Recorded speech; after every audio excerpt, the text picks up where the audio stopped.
bersama aku, Sahabat Setiawati dari kelas MN22D. Di sini aku akan sedikit sharing tentang apa yang namanya risiko pasar.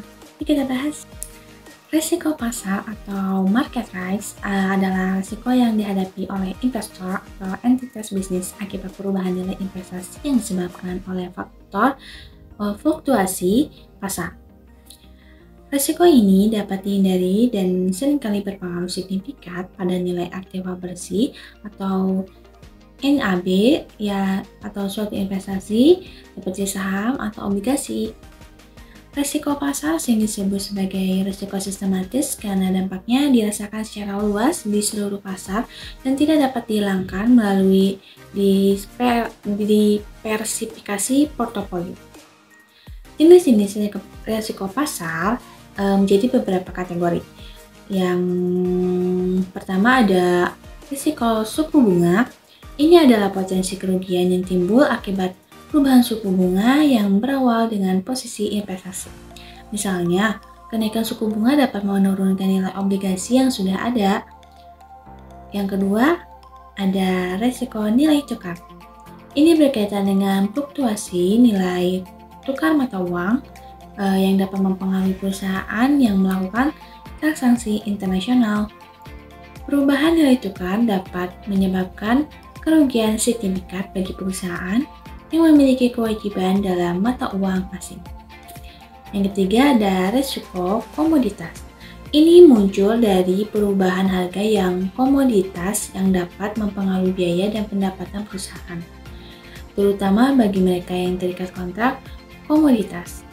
Yang keempat, ada risiko ekuitas yang berkaitan dengan perubahan harga saham yang mempengaruhi nilai portofolio investasi di pasar saham.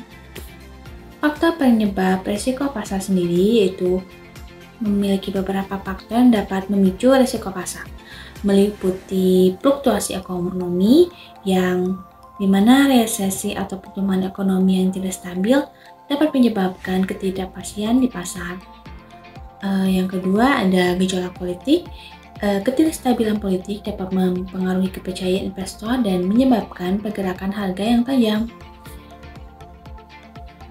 Yang ketiga ada perubahan kebijakan moneter.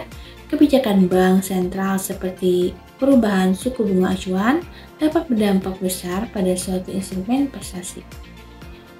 Yang keempat ada bencana alam dan krisis.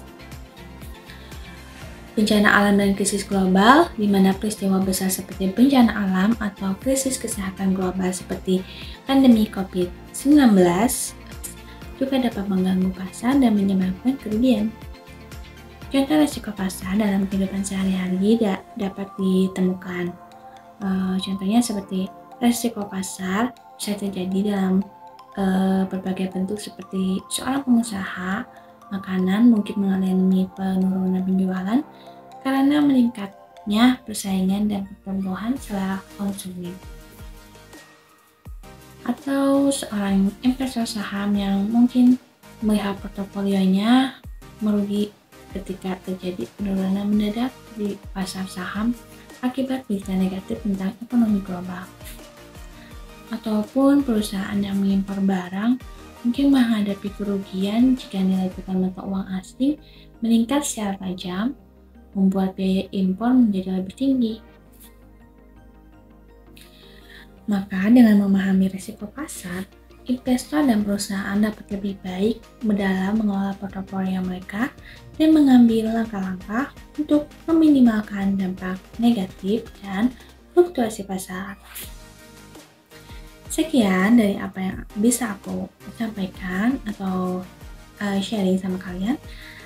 Terima kasih telah menonton. Assalamualaikum warahmatullahi wabarakatuh.